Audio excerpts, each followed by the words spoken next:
ரூபாய்க்கு சாப்பாடு, 10 ரூபாய்க்கு பிரியாணி.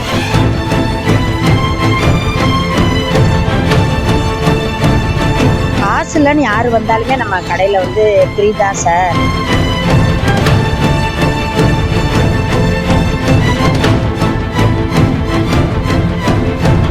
₹5 சாப்பாடு போடணுன்ற எண்ணம் கொரோனா நேரத்துல எங்களுக்கு வந்தது தான். அன்னபூரணியாய் அவதாரம் எடுத்து லாப நோக்கமின்றி உணவு கடை நடத்தி வரும் பெண்.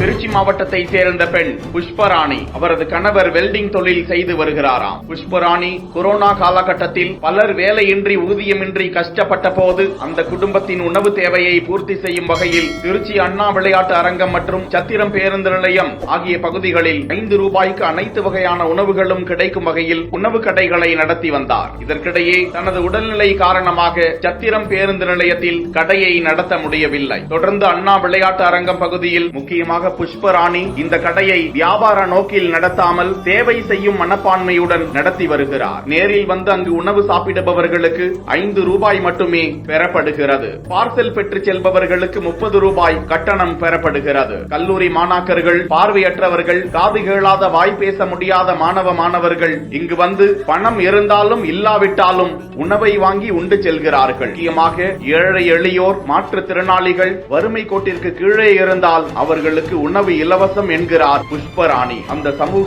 ஆர்வலருக்கு ஏராளமானோர் பாராட்டுக்களையும் நன்றிகளையும் தெரிவித்து வருகிறார்கள்.